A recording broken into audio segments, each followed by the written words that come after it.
Déjà, pour commencer, cette idée, ça vient pas de moi, personnellement. Ça vient de femmes survivantes de viols et violences sexuelles, les femmes de la Fondation Panzi, du mouvement des survivantes des viols et violences sexuelles, qui ont eu l'idée de faire la sensibilisation autour de ce qu'elles vivent à l'Est. Et elles m'ont sollicité et je me suis associée à elles pour lever la voix face à cette chose qui n'arrête pas de dévaster notre partie. Quelle est alors votre impression quant à l'adhésion populaire de la population à ces films?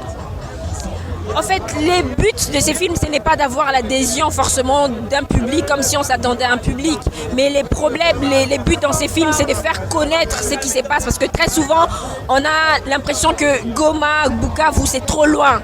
Et le but de faire ces films, c'est pour rapprocher les faits à tous les Congolais parce que ça me concerne, ça concerne. Si la guerre éclate à l'Est, ben ça va finir par arriver dans tous les pays en fait. Le but, ce n'est pas d'avoir un public, d'avoir une réaction, mais le but, c'est de faire connaître le problème, de parler du problème qui est le viol et violences sexuelles qui est utilisé comme arme de guerre. Parce que des fois, on entend parler, c'est comme dans un film, mais ça se passe ici dans notre pays et c'est pas loin, c'est à 2 heures de vol. Donc c'est un peu ça en fait.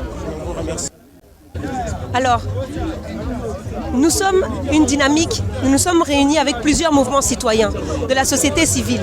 Vous avez vu que depuis 1 mois et demi, il y a eu une augmentation de l'activisme des miliciens, n'est-ce pas, qui attaquent notre pays. En réalité, on sait que ces milices-là sont financées par le Rwanda, l'Ouganda, avec derrière, bien entendu, toutes les multinationales des puissances étrangères qui sont là ici pour piller nos minerais, les minerais congolais. Ce film-là a été réalisé par le Mouvement national des survivantes de violences sexuelles en RDC. Ce sont des femmes qui sont survivantes de ce viol utilisé comme arme de guerre. Elles ont écrit ce film à plus de 60 et elles ont demandé à la réalisatrice Ma Chérie et quoi de le réaliser. L'objectif aujourd'hui, c'était quoi? C'était de montrer, alors que nous sommes en guerre, alors qu'on est en train de nous attaquer chaque jour, c'était de montrer à la population de Pakadjouma que eux, ceux qui vivent avec les violences sexuelles à l'Est, sur notre territoire, il y a des femmes, même des hommes, des enfants qui sont en train de vivre ça et comme arme de guerre. Quand on dit arme de guerre, ça veut dire que ces violences sexuelles-là, vous devez savoir que parfois vous avez 12 hommes qui rentrent dans une maison, des miliciens armés. Ils peuvent tirer dans un vagin, ils entrent avec des machettes, ils foutent complètement en l'air les appareils sexuels des femmes et leur objectif c'est de briser complètement la communauté, c'est de rendre mentalement malades nos communautés pour que les gens fouillent aussi de leur village parce que vous voyez qu'après ça vous allez revenir, il y a des mines artisanales qui ont été creusées. L'objectif c'est de piller les minerais de notre pays. Si vous entendez toute cette guerre, toute cette agression rwandaise, cette agression ougandaise, avec ce financement des multinationales étrangères, sachez que toutes ces guerres-là que nous sommes en train de vivre, ce sont des guerres économiques. Et on utilise le corps de nos mamans comme champ de bataille. Et vous voyez, tout ça, ça doit cesser. Notre objectif aujourd'hui, avec tous les mouvements citoyens présents, il y a Filimbi, Lucha, Congolais debout, Congolais mérite mieux, Urgence panafricaniste, tous ces mouvements-là sont venus aujourd'hui pour conscientiser la population de Pakadjouma, pour leur faire comprendre que oui, vous êtes Kinois, oui, vous vivez aussi dans une pauvreté extrême, oui, vous vivez les violences sexuelles, mais nous devons tous nous lever pour lutter contre ce qui est en train de se passer à l'Est. Parce qu'il s'agit ici de notre souveraineté territoriale. Et vous savez, ça fait déjà 25 ans que ça dure, 3 décennies. 3 décennies qu'on est en train de vivre ce qu'on vit dans ce pays-là. Mais à Kinshasa, les gens sont déconnectés. Ils ne savent même pas, ils ne comprennent pas. Vous avez entendu la réaction des gens? La première chose qu'ils ont dit, Oyeza Lokuta.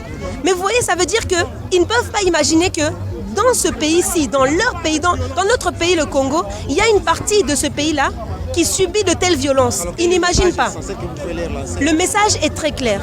Que ce soit la population de Pakadjouma, que ce soit la population de Makala, de Mongafula, tous les Kinois doivent comprendre que ce qui est en train de se passer ici, ces guerres qui sont là à l'Est, nous concernent tous. Et si nous ne levons pas tous maintenant, nous allons perdre ce pays, nous allons perdre une partie de ce pays. Et sachez une chose, si aujourd'hui on doit perdre les Kivu, l'Ituri, Tanganyika, ce pays va couler très rapidement. Parce que ce sont les vivres aussi qui doivent arriver à Kinshasa. Et ce sont des personnes vivantes qui sont en train de mourir une par une. Ce sont nos mamans qui sont en train d'être violées. Nous ne devons pas laisser ça passer. Nous ne pouvons pas accepter ça. Vous comprenez ce que je dis? C'est vraiment un message qu'on essaie de faire passer à la population quinoise. Et en particulier, on voulait commencer ici à Pakadjouma pour que tout le monde comprenne qu'on doit se lever. Ça nous concerne tous. Nous sommes connectés. La prochaine étape, nous, on continue toujours les actions. On avait fait cette marche à Tchangou. On a fait des rassemblements à la gare centrale, devant le ministère des Affaires étrangères, devant la résidence de l'ambassadeur Vincent Karega. nous exigeons la rupture des relations diplomatiques et de relations économiques avec un pays comme le Rwanda. Voilà, le prochain rendez-vous pour tous les Kinois, pour toute la population de Pakadjouma, mais pour tous les Kinois, c'est de se retrouver le 2 août pour commémorer le génocide des Congolais qui a commencé depuis 1998. Et on va tous se retrouver à la place des évolués. On vous attend tous et toutes à la place des évolués le 2 août, c'est un mardi. Bonjour, Palmer. Bonsoir, Ndeko Nangaï. Alors, quel est vos avis au four et au moulin pour sensibiliser la population, particulièrement dans ces quartiers de Pakadjouma, de Kilé, de Kinshasa, de la commune de Limité? Quel est le message essentiel que vous êtes venu lancer ici? Effectivement, on est venu sensibiliser d'abord sur la question de la violence faite à la femme. Comme vous le saviez, d'abord cette violence-là, à Pakadjouma, vous connaissez d'ailleurs qu'est-ce que les femmes font ici. Il faut à un certain moment les conscientiser, les rappeler qu'est-ce qu'ils doivent faire. Et aussi, très principalement, on est venu vraiment sur la question de la guerre à l'Est. Comme vous le saviez, la femme, elle est victime de ce que c'est pas Solex. Le viol est utilisé comme arme de guerre pour déstabiliser, pour détruire tout un peuple et des générations. Donc dans cette campagne de Rwanda Scaling, on est venu ici à Pakadjouma conscientiser, parler avec nos frères et sœurs qui vivent ici dans ces milieux de la capitale pour leur parler de ce qui se passe à l'Est. Aussi on a projeté le film Sément pour qu'ils se sentent dans le bain de ce qui se passe dans l'Est de la République. Vous avez vu vous-même que ça s'est très bien passé et de l'émotion, de témoignages. Les gens se sont sentis vraiment très touchés et très intéressés dans la question de la violence faite à la femme congolaise. Alors, vous avez eu l'impression d'avoir bien passé le message et qu'on a bien compris l'objectif que vous êtes venu faire ici?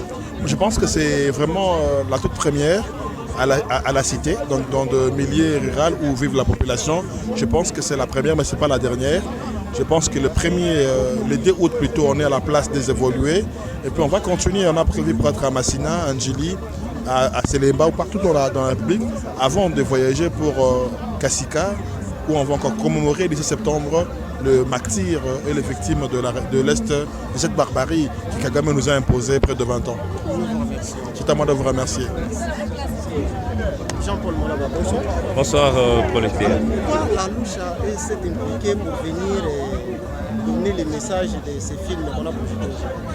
Nous avions constaté que la question de l'insécurité à l'Est n'est pas du tout prise en compte ou soit en considération par la population quinoise. Et nous avions compris que Pakadjouma, bien qu'il soit à Kinshasa, c'est un autre monde avec une autre sociologie. Et nous avions pensé qu'au lieu d'aller d'abord, de continuer toujours à faire des campagnes sur les réseaux sociaux et organiser des marches, mieux vaut aller auprès de ces gens-là pour leur expliquer la situation dans laquelle nos populations de l'Est sont en train de traverser. Et c'est ce qui a plus motivé notre présence en ces lieux. Alors, vous avez les sentiments de bien faire comprendre les messages à la population de Pakadjouma? La population de Pakadjouma nous a reçus avec beaucoup de joie et nous avions tenté d'expliquer tant bien que mal le message qui est celui qui est cristallisé dans notre hashtag qu'on appelle Rwanda is Killing. Cette campagne que nous avions lancée il y a bien longtemps, depuis la gare centrale, consiste à créer cette conscience collective. Et nous pensons que la population du Pakadjouma a compris ces messages et nous allons continuer à mener ce genre d'activités dans d'autres coins de la ville-province de Kinshasa.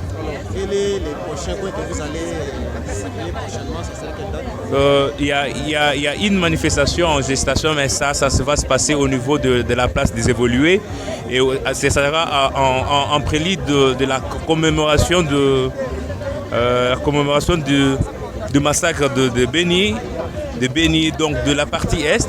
Et au-delà de tout, nous irons également à Tchangou pour projeter un autre film afin de créer cette conscience collective autour de cette agression ougando-rwandaise. Merci.